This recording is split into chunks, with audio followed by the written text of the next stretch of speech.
तो hello everyone, welcome करती हूँ आप सभी लोगों का आज की वीडियो में। और जैसा कि हमारा अभी चल रहा है टाइम एलटी ग्रेड की प्रिपरेशन का, और आई होप आप सभी लोगों ने फॉर्म फिल कर दिया है। मैंने तो अभी तक नहीं कर पाया है, मुझे अभी टाइम नहीं मिला फॉर्म फिल करने का, पर बहुत लोग बहुत तेज़ी से फॉर्म फिल कर रहे हैं, तो इसलिए मुझे लग रहा है कि आपने फॉर्म फिल कर दिया होगा। मैं भी जल्दी ही करूँगी और जब फॉर्म फिल कर दूँगी तो आप सभी लोगों के साथ शेयर करूँगी।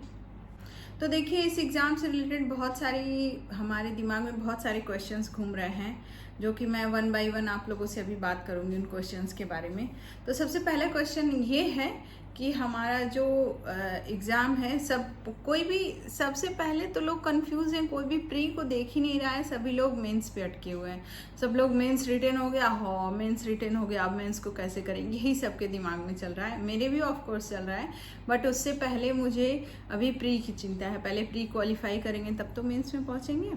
और प्रिपरेशन तो हमें ऐसी करनी है, दोनों के लिए स्ट्रेटजी ये बना के चलना है कि मेंस का ही जैसे जैसे सिविल्स की प्रिपरेशन होती है उसी हिसाब से पहले वो लोग पहले मेंस की करते हैं, और उसी के बाद फिर प्री जब नज़दीक आ जाता है तो प्री पे सारा फोकस कर लेते हैं। तो वही सेम स्ट्रेटजी इसमें भी करनी है कि आपको मतलब मेंस की प्रिपरेशन करते रहना है। कोई भी चीज़ मतलब थ्योरेटिकली पढ़ना है, बस डेटा बेस्ड वन लाइनर नहीं पढ़ना है। किसी भी चीज़ के बारे में अगर मतलब इतना माइंड मेकअप करके चलना है कि आप कोई टॉपिक पढ़ रहे हैं तो उस पर कुछ लाइंस आपके दिमाग में आ जाए रिकॉल करने पे। ऐसा नहीं कि बस एक, जैसे पहले आपने एग्जांपल ले लूँ और मैं ज्योग्राफी का, तो पहले आपने पढ़ा उसका फिजिकल डिवीज़न पढ़ा, तो फिजिकल डिवीज़न में बस 4 फिजिकल डिवीजन्स आपके माइंड में आ जाते थे। अब जबकि हमें मेंस देना है तो हमारे माइंड में उनसे रिलेटेड कुछ कुछ पॉइंट्स भी आने चाहिए।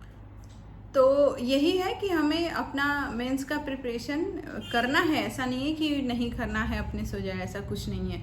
उसके लिए बहुत ज़्यादा मेहनत लगेगी और वो प्रिपरेशन हमें करना भी है, बट उससे ज़्यादा इम्पॉर्टेंट हमारे लिए अभी प्री है।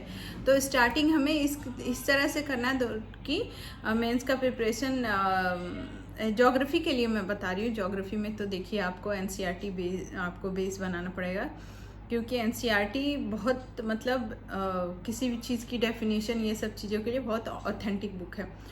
तो उससे मेंस के लिए प्रिपेयर करना पड़ेगा, कई बार उसको मतलब ऐसा करना पड़ेगा कि हमें पेज बाय पेज वो याद हो जाए।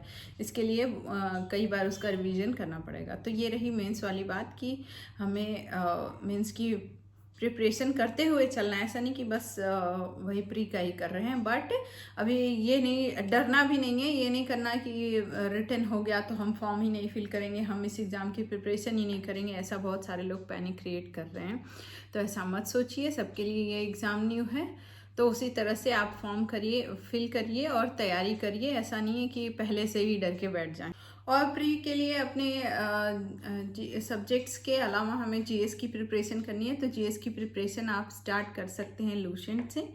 और लूसेंट के बाद आप कोई अगर बैच परचेज करना चाहते हैं, जिस भी टीचर पे आपका या जिस भी कोचिंग पे आपका ट्रस्ट हो, उस टीचर का बैच परचेज करिए। ये मत सोचिए कि हम पूछेंगे कि कौन सा बैच बहुत बढ़िया है, ऐसा कुछ नहीं होता है। कोई बैच बहुत बढ़िया नहीं होता, कोई बैच बहुत ख़राब नहीं होता है। सब ऑलमोस्ट कुल मतलब ऑल ओवर अगर देखा जाए तो सबके मटेरियल, करंट अफेयर्स कोई कोचिंग देगा, तो ऐसा थोड़ी है कि आप अपने से सोच के देखिए। जो भी कोचिंग्स को करंट अफेयर्स या जो भी मटेरियल, मान लीजिए ज्योग्राफी के ही ले रहे हैं या पॉलिटी के ही ले रहे हैं, तो चीज़ें वही रहती हैं। उनका प्रेजेंट करने का तरीका बस थोड़ा अलग रहता है। कोई उसको ग्राफिक वे में पहले प्रेजेंट करेगा, फिर उससे रिलेटेड चीज़ें पॉइंट्स नीचे राइट डाउन करेगा। कुछ लोग उसको मतलब उसको प्रेजेंट करने का बस वे अलग होता है। कुल मिला के डिपेंड आप पे करता है कि आप कितना ट्रस्ट के साथ उसको, मतलब जो भी आपने बैच लिया है उसको कितना होल सोल देकर उसकी पढ़ाई कर रहे हैं, उसकी प्रिपरेशन कर रहे हैं, ये आप पे डिपेंड करता है। और बाकी जैसे ले लीजिए एग्जांपल, दृष्टि से ही देख लीजिए, बहुत सारे लोग पढ़ते हैं, बट सिलेक्ट वही लोग होते हैं जिनको बहुत ज़्यादा मीन्स एक्सपीरियंस हो जाता है, करते करते टू द पॉइंट चीज़ों को करते हैं, वही सक्सेसफुल होते हैं। तो इसीलिए अगर आपको लगता है, जो लोग बहुत ज़्यादा एक्सपीरियंस्ड है, जिनको बहुत ज़्यादा पता है, तो वो लोग अपने से कर सकते हैं। बुक्स भी हैं, सब कुछ है, नोट्स उनके बने हुए हैं।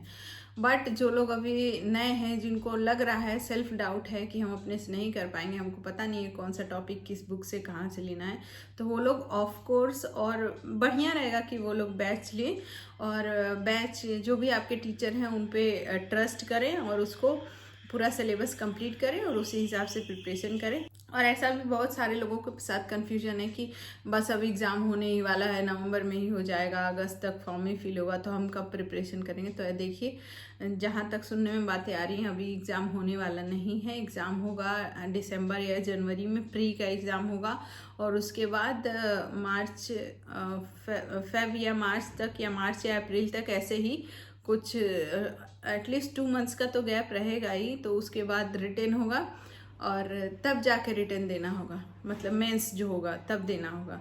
तो पहले आप लोग अपनी तैयारी ऐसे करिए कि दोनों का कंबाइंड प्रिपरेशन रहे, बट फोकस अभी आप लोग प्री पे करते रहिए और प्रिपरेशन को अभी करिए, पैनिक होने की ज़रूरत नहीं है।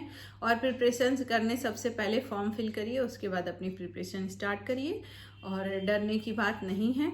अभी और भी वैकेंसियाँ आ रही हैं, तो आप पढ़ते रहिए, जिसमें भी आपका सिलेक्शन हो जाए उसमें ज़रूर सिलेक्शन लीजिएगा।